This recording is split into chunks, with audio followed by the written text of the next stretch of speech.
Is there any hope, Gandalf, for Frodo and Sam? There never was much hope. Just a fool's hope. There's a reason why Lord of the Rings and Song of Ice and Fire feel different. Not simply because they have different authors, themes, or tones, but because they have entirely different narrative philosophies.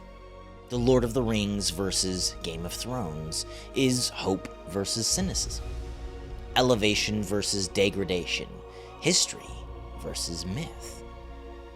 But can one truly exist without the other? And can a pessimistic world of grimdark fantasy be the birthplace of a true hero? The most relatable part of a story is not the resolution, but the moment of despair right before it. What Blake Snyder called the whiff of death, Joseph Campbell called the belly of the whale, and Thomas Aquinas called the dark night of the soul. And it's only logical that as sci-fi and fantasy became more narratively complex, stories began to ignore the happy ending and delve into a more relatable experience.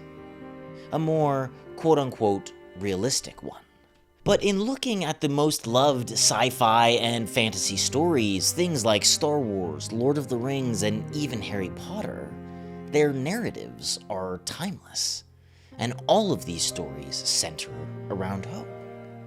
So in this video, I want to look at both extremes, the cynical and the hopeful, the worlds of George R.R. Martin and J.R.R. Tolkien, and truly understand the difference.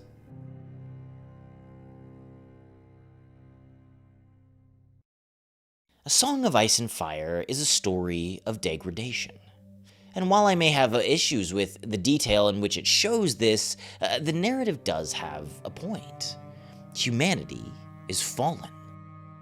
Deception and violence comprise the language of the Seven Kingdoms. The world is treacherous, full of corrupt magic and corrupt politics, and virtue, while acknowledged, does not guarantee victory. When you play the Game of Thrones, you win, or you die. There is no middle ground. It's a realistic portrayal of the medieval world and medieval history. And if there was any doubt about that fact, just look at the end of the first book and the first season. The decision to kill Ned Stark is an intentional one, and sets the tone for the entire story going forward. No one is safe. It introduces the idea that virtue and honor are fundamentally at odds with victory. Ned Stark was a man of dignity, who paid for it with his life. And the characters who do manage to survive, people like Tyrion Lannister, play by a different set of rules. They utilize strength, cunning, and pure pragmatism. Who threatened you? I'm not Ned Stark. I understand the way this game is played. Ned Stark was a man of honor. And I am not. Threaten me again, and I'll have you thrown into the sea. And then there are the characters who blatantly pursue immorality, who violate societal codes of honor, but are somehow still honorable in their own way. Jaime Lannister, who is initially introduced as a villain, and one who certainly commits his fair share of atrocities throughout the show, not to mention his ongoing incestuous relationship with his own sister, and yet, he is also shown to have a sense of honor. Burn them all, he said.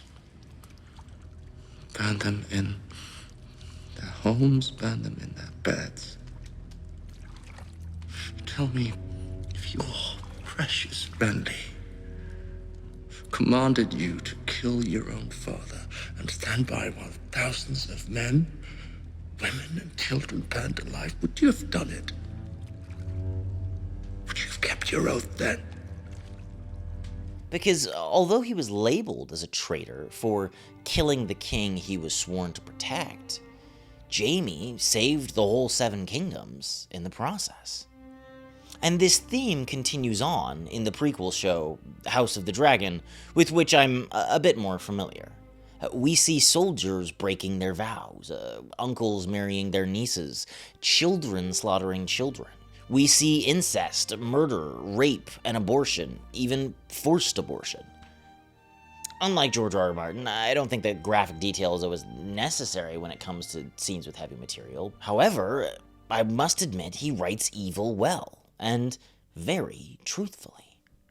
Not only are humans capable of such evil, but there are many historical accounts of this. The Red Wedding, one of the most horrifying scenes of slaughter in the entire Game of Thrones narrative, was inspired by several real historical red weddings. But pessimism and realism are two different things. And while the human condition is one plagued by suffering, as human beings, we choose how we cope.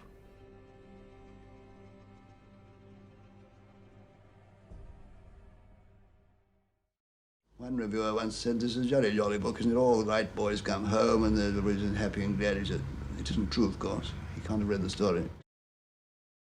One of the most common misconceptions about The Lord of the Rings is that it is a simplistic morality play. Just another hero's journey featuring the duality of good versus evil and a fearless protagonist who's basically guaranteed victory.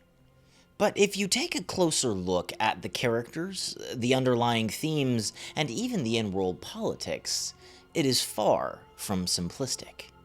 The antagonist, Sauron, is a fallen angel. His minion, Saruman, is a fallen wizard, and the orcs themselves are fallen elves. Tolkien's entire world is built on the idea of corruption. The ring passed to Isildur, who had this one chance to destroy evil forever. But the hearts of men are easily corrupted. He just shows it at a later stage and in a more dramatic light. Gollum, of course, is the clearest example of this. A Stoor hobbit corrupted by his obsession with the ring. He slowly transforms into a monstrous, thieving creature of the night, who spends his days in a cave rather than facing the waking world. Kill him! Kill him! Kill them both! And then we take the precious. And we'll be the master! He loses his humanity to feed his obsession. He is not a monster from birth. He is a rational being who has become one, not unlike the villains of our own world. Even the protagonist, Frodo, breaks the mold of the traditional hero due to the ring's corruptive influence. The ring is mine. In fact, he actively fails. In the final moments of the narrative, he succumbs to evil instead of defeating it.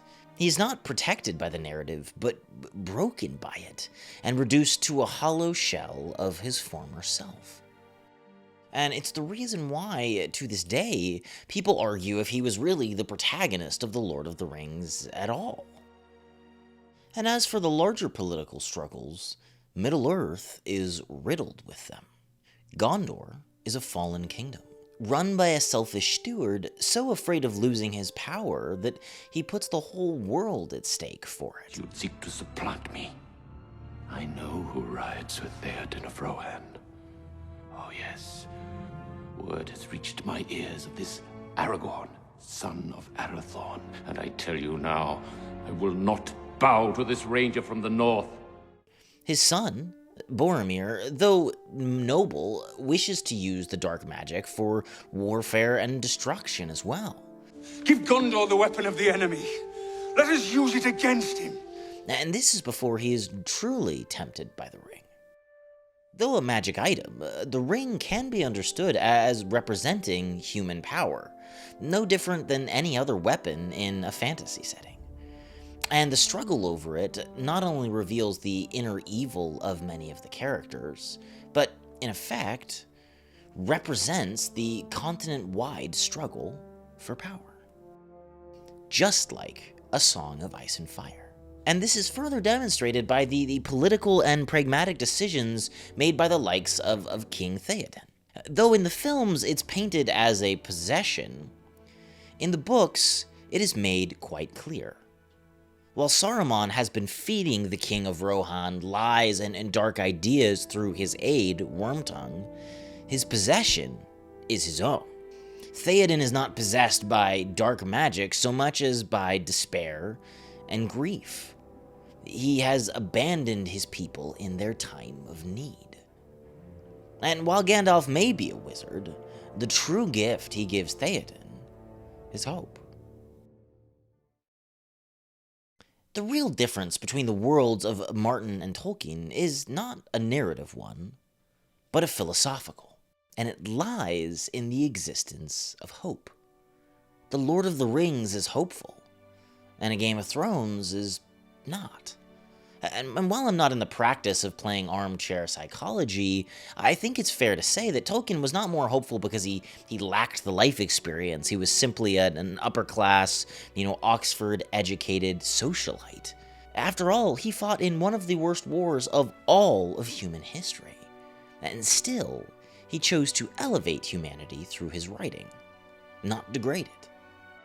In Tolkien's world, foolish hope is the birth of heroism. But in Martin's, there's no point in hope at all. It's not as simple as realistic or not, true or untrue. It's about the way the stories affect us, how they make us feel.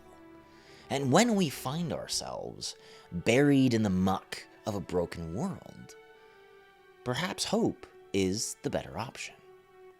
Or, at the very least, a much-needed one. Thanks for watching. As always, if you like this video, please like and subscribe so you don't miss the next one.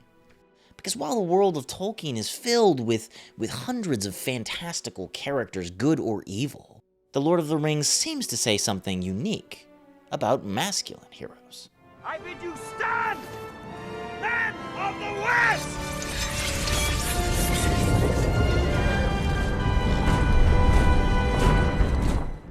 And remember, no matter what you do, keep reading, keep writing, and I will see you all in the next video.